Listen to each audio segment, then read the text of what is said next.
दोस्तों, जैसा कि 5 सितंबर को मुजफ्फरनगर में किसान यूनियन पंचायत करने वाली है, उसके लिए तैयारियां जोरों शोरों पर हो गई है। जो नरेश टिकैत जी है वो लगातार गांव में जा रहे हैं और लोगों को मना रहे हैं। अब लोगों को मनाना इसलिए पड़ रहा है क्योंकि उन्होंने बयान दिया था जब उमेश मलिक पर सिसोली में हमला हुआ कि अगर हम कह दें बालियान खाप के जो 84 गाँव है, अगर हमने कह दिया तो कोई विधायक उसमें नहीं घुस पाएगा। उनका जो बयान था गठवाला खाप को बहुत बुरा लगा, जिसके बाद गठवाला खाप ने उसका विरोध किया। हमारे साथ अभिषेक अहलावत जी मौजूद हैं जो अपने विचार हर मुद्दे पर खुलकर रखते हैं। इनसे बातचीत करेंगे, लोगों के बीच में रहते हैं, तमाम मुद्दों पर चर्चा होगी। अभिषेक भाई, पहला सवाल यही, 5 सितंबर को पंचायत हो रही है, क्या लगता है कितना बड़ा समर्थन मिलेगा? देखिए, समर्थन तो इन्हें ज़रूर मिलेगा। कांग्रेस के वोटरों का मिलेगा, सपा के वोटरों का मिलेगा, बसपा के वोटरों का मिलेगा, कुछ लोकदल के वोटरों का मिलेगा। और ये वही लोग हैं जिन्होंने कभी भाजपा को वोट नहीं दी। आपको याद होगा कि ये लोग वे लोग थे जिन लोगों ने हमेशा हमेशा विकास के राह में अड़ंगा दिया। आपको याद होगा कि एक ज़माना ऐसा हुआ करता था जब आम वोटर, जो आम जातियों का वोटर होता था, वो वोटिंग बूथ के नज़दीक तक नहीं पहुंच पाता था।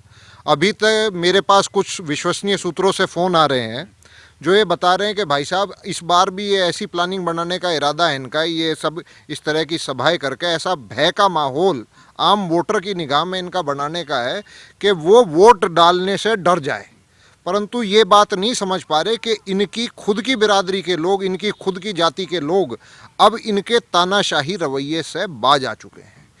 हमें इनका वो इतिहास याद है जब ये डीएम के सामने बैठकर ये कह के आ गए थे कि हम किसी भी तरह की महापंचायत नहीं करेंगे, जबकि जाति के साथ, बिरादरी के साथ, हमारी पूरी खाप के साथ वो अन्याय हो रहा था कि जो लड़के नौकरी पे थे, जो सरकारी नौकरी पे भी थे, ट्रेनिंग में थे, उनके खिलाफ भी मुकदमे दर्ज हो गए थे, जबकि उनकी कोई खता नहीं थी।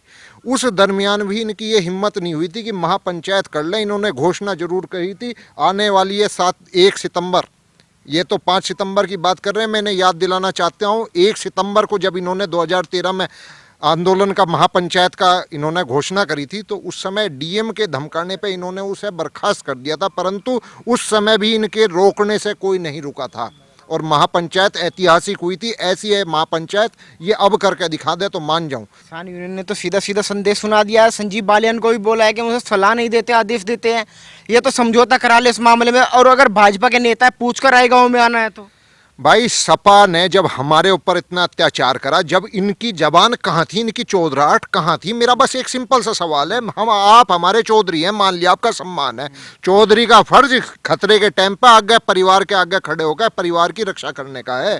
जब हमारे ऊपर फर्जी मुकदमे दर्ज हो रहे थे, जब हमें जेलों में ठूसा जा रहा था, जब हमें मेरठ में यूँ कहते थे कि इन्हें मुजफ्फरनगर की जेल में भी नहीं रहने देना, इन्हें बरेली भेजो, दूर दूर भेज दो, जो इन्हें सालों को कोई पूछने भी ना आने पाए, जब ये सब हो रहा था, तब ये हमारी सुरक्षा के लिए कहां थे? उस समय संजीव बालियान, मैं सबके सामने घोषणा करके कहना चाहता हूं कि संजीव बालियान ऐसा व्यक्ति था जिसने अपनी पर्सनल सुरक्षा को ना देखते हुए हमारे लिए खड़ा हुआ, हमारे मुकदमे लड़े, अपने पैसे से लड़े, हमारे मुकदमे वापस करवाए। सरकार आने के बाद मुकदमे वापस हुए, निर्दोष लड़के छूटे, जो दोषी थे उनके खिलाफ मुकदमे चल रहे, जहां फैसले हो सकते थे वहां फैसले करवाए, वो संजीव बालियान की देन है। आज ये चाह रहे, हमारे प्रदेश में उस समय हमारे पास नौकरियां नहीं थी, हमारे ज़िले में, मुजफ्फरनगर ज़िले में कभी फौज की भर्ती नहीं हुई थी, हमारे यहाँ भर्ती हर साल होती है।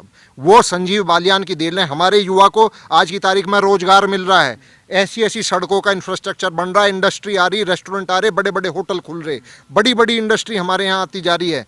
वे सब में कहाँ कौन नौकरी करेगा? हमारा युवा ही तो नौकरी करेगा। और ये क्या करना चाह रहे? ये उसके हाथ में लाठी पत्थर तमंचे देना चाह रहे, उससे बदमाशी के लिए प्रेरित कर रहे।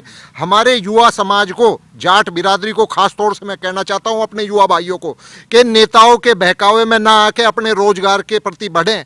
ये सब ये कह रहे होंगे कि हम खैर खाएं और हम सब कुछ हैं, ये सब कुछ नहीं है। बीजेपी की सरकार अगर नहीं होती तो आज उनके खिलाफ भी मुकदमे होते जो वहाँ मौजूद नहीं थे। ये बीजेपी की सरकार की नरमाई है। 100 कमियां हो सकती हैं बीजेपी की सरकार में, परंतु मैं इसकी नरमाई को बहुत बढ़िया मानूंगा कि आज उन युवाओं के ऊपर अभी भी मुकदमे दर्ज नहीं है। आज भी वक्त है, संभल जाओ, सही को समझो। बीजेपी की सरकार में अगर कुछ गलत है तो इसे बदलने के लिए हम आंदोलन कर सकते हैं। आंदोलन करने का एक तरीका होता है, हम अपने घर में मान लीजिए किसी ने हमारे गांव में कोई शादी ब्याह है, हमने चिट्ठी दे दी अपने रिश्तेदार को और वो भाजपा का कोई नेता है इत्तेफाक से, तुम उसे आके अपने घर में पिटवा लोगे? ये संभव है?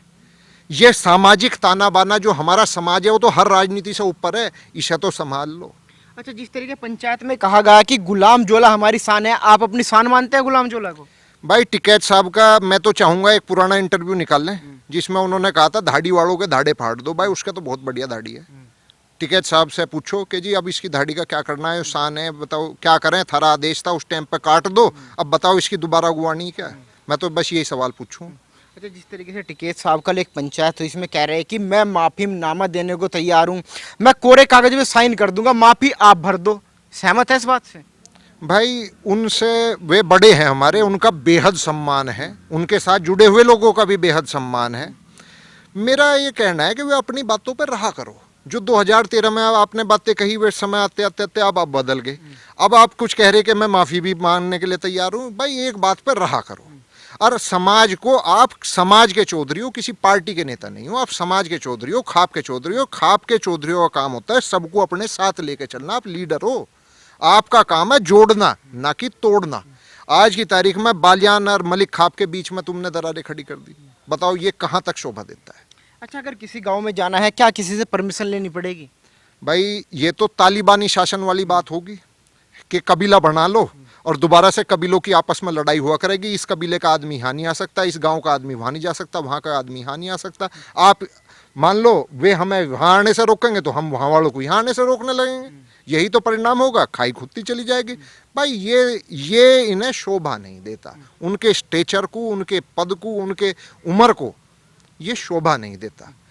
हर किसी को हक है अपनी बात मर्यादित भाषा में एक दूसरे से कहने का।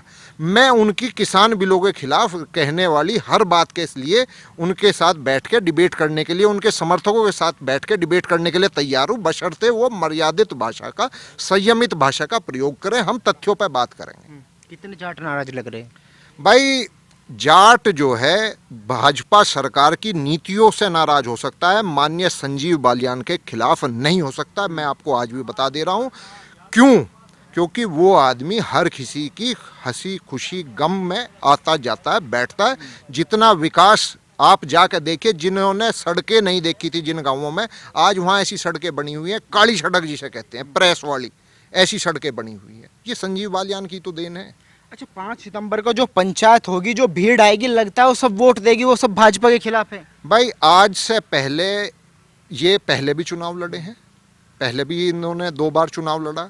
अगर उन भीड़ को ये वोटों में कन्वर्ट कर सकते, कल मेरे पास एक भाई का फ़ोन आ रहा था एक गांव से, और वो मेरे एक पिछले बयानों पे काफ़ी नाराज़ था मुझसे। तो खैर हमने संयमित भाषा में दोनों भाइयों ने चर्चा करी, तो उसने कहा कि भले तो ये भी नहीं जी, आप सही कह रहे हैं। एंड में उसे भी ये बात कहने में मजबूर होना पड़ा कि भले ये भी नहीं है। मैंने कहा देखो, 2 बुरी चीज़ आज हमें नज़र आ रही है, हमें भाजपा में भी नज़र आ रही, सपा की हमें पता है, परंतु इन दोनों में से एक कम बुरे को तो चुनना ही पड़ेगा। मैंने कहा किसे चुनेगा? तो भाई आज की तारीख में इन सारे अंधों में काना राजा कम से कम तो भाजपा को कहा ही जा सकता है। भाजपा अगर भला नहीं कर रही तो बुरा भी नहीं कर रही, सुरक्षा दे रखी। भाई साहब, इज्जत, सम्मान जान से और पैसे से बड़ी चीज़ है। भाजपा के राज में घर की इज्जत और आदमी का सम्मान और जान बची हुई है। मैं गांव-गांव में जाता हूँ, दुनिया भर के कार्यक्रम होते हैं, मैं कहीं तेहरी में जाता हूँ, कहीं शादी ब्याह में जाता हूँ, सब लोगों के बीच में बैठना होता है। ऐसा है, ये बात सच्ची है कि बीजेपी की कुछ नीतियों से किसान परेशान है, जैसे बिजली के बिल हैं, बैल हैं, सांड हैं, फसलों को नुकसान पहुँचाते हैं, गन्ने का रेट नहीं बढ़ा। ये बात सच्चाई है, इससे मैं कोई दो राय नहीं है। परंतु आज भी सबको याद है कि सपा के राज में एक विशेष समुदाय ने किस प्रकार हर बिरादरी को, इसमें जाट ही अकेले नहीं, उसमें जाट, गुज्जर, ठाकुर, ब्राह्मण, हर बिरादरी को एक विशेष समुदाय को छोड़कर उस विशेष समुदाय को इतनी विशेषता दे दी गई थी कि हर बिरादरी त्रस्त थी। और अगर ये लोग भूल गए हों तो मैंने याद दिलाना चाहता हूं कि सड़कों पे अगर सब्जी वाले से, जो विशेष समुदाय का सब्जी वाला या फल वाला होता था, और उससे अगर एक फल उठा के देख लिया तो बड़े से बुजुर्ग का भी गिरेबान पकड़ लेता था कि इसके पैसे दे, देखने के पैसे हैं। वो ज़माना हम भूले नहीं हैं। और अगर ये चाहते हैं कि इनकी ये दो चार बातें कहने से हिंदू मुस्लिम खत्म हो जाएगी, हमें मुसलमानों से कोई प्रॉब्लम नहीं, हमें मुसलमानों से बेहद प्रेम है, मेरे काफ़ी अच्छे मित्र हैं, बशर्ते हमें समस्या है सपा के उन छुटभइये नेताओं से। जो इंस्पेक्टर मेरे खुद के एक मेरे ताऊ जी पुलिस में इंस्पेक्टर थे, उनके दोस्त थे, वो भी बताते थे कि बेटे जब शाम को आके टेबल पे एक वो साला सुबह शाम तक जब मैकेनिक की दुकान करता है और शाम को धोले कपड़े आके हमारी टेबल पे हाथ मारता है ना, तो रूह को ऐसा मन करता है ऐसे कर दें, परंतु कुछ कर नहीं सकते थे, हाथ ऐसे बांध रखे थे। आज की तारीख में किसी माइकल लाल की औकात नहीं है, चाहे किसी भी पार्टी से ताल्लुक़ रखता हो, चाहे भाजपा का हो, बसपा का हो, सपा का हो, यूनियन का हो, कि जाकर गलत काम किसी पुलिस वाले से करवा दे। हम तो भाई सही के साथ हैं, सही आदमी को न्याय मिलना चाहिए, बदमाशी किसी की बर्दाश्त नहीं करी जाएगी, चाहे वो आम आदमी हो, चाहे किसी बड़ी पार्टी का नेता हो, या किसी खापका चौधरी क्यों ना हो। लेकिन अच्छा बताई तो जा रही है कि किसान यूनियन की पंचायत है, लेकिन जिस तरीके से विपक्षी पार्टियां हैं, चाहे कांग्रेस हो, आरएलडी हो, वो भी मैदान में कूद गई है। हरिंदर मलिक लगातार एक्टिव है, वो लोगों को मना रहे, कह रहे हैं कि खाप को भी मैं मना लूंगा। उधर आरएलडी है, तो फिर ये किसान पंचायत है या सभी विपक्षी पार्टियों की पंचायत है? मैं इन सभी नेताओं का सम्मान करता हूं, इन्होंने अपने अपने समय में क्षेत्र के लिए बहुत काम किए हैं, मैं इनके योगदान को दरकिनार नहीं कर रहा। मैं केवल ये कह रहा हूं कि जिस मुद्दे के ऊपर ये अड़ रहे हैं वह मुद्दा अड़ने योग्य नहीं है। भाजपा सरकार को घेरने के लिए अन्य कई मुद्दे हैं, उन्हें कोई उठाने को तैयार नहीं। भाजपा के अन्य कई नेता हैं जिन्हें घेरा जा सकता है, घेरने को तैयार नहीं। ये केवल ये यूं सोच रहे हैं कि तुम संजीव बालियान को या मुजफ्फरनगर की राजनीति से तुम एक नया अध्याय की शुरुआत करोगे, जैसे कि 2013 के बाद पूरे यूपी का एक अध्याय चेंज हुआ था मुजफ्फरनगर से। इनका टारगेट वही है, परंतु इन्हें ये नहीं पता कि मुजफ्फरनगर ही हॉटबेड है। ये जो हवा बनाना चाह रहे हैं इसमें सुइयां मुजफ्फरनगर से ही लगेंगी। ये जो माहौल बनाना चाह रहे हैं वो यहीं से लगेगा। हम भी तो हैं, हम भी तो बैठे हैं, हमारे जैसे 100 लोग मुझे फ़ोन करके कहते हैं भाई साहब हमारी हिम्मत नहीं होती इनके सामने कहने की। आप कह रहे हो आप बच के रहना, भाई डर मुझे भी इनका बिल्कुल नहीं।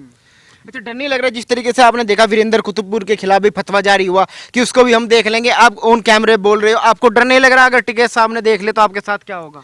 वे भी पढ़े लिखे एजुकेटेड आदमी है, मैं पीएचडी स्कॉलर हूँ, एमबीए हूँ, एमए हूँ, बीएड हूँ और पीएचडी का स्कॉलर हूँ। और इतना पढ़ा लिखा आदमी होकर मैं अगर इन जैसों से डर जाऊं, इसे बात को मेरा गलत ना समझे, मैं अनपढ़ आदमी को भी समझदार मानता हूं, परंतु इनकी जो टीम है ना उसमें ऐसे समझदार लोगों की बहुत कमी है। अच्छा, संजीव बालियान की आप लगातार बात कर रहे हैं, संजीव बालियान भी उसी खाप से आते हैं जिस खाप से नरेश टिकैत आते हैं। क्या लगता है कहीं ना कहीं संजीव बालियान को खत्म करने की साजिश की जा रही है?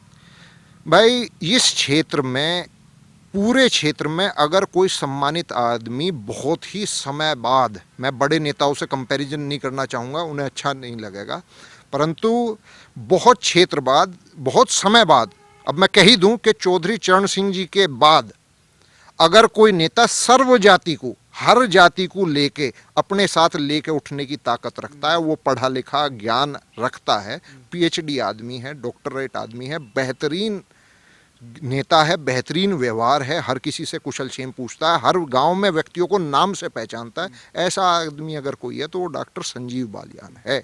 अगर उसे ये डुबाने की कोशिश कर रहे हैं तो ये अपने लिए तो इनका कोई फर्क नहीं पड़ता, हमारे क्षेत्र के युवाओं के लिए, हमारे क्षेत्र के विकास के लिए गड्ढा नहीं खोद रहे, खाई खोद रहे हैं।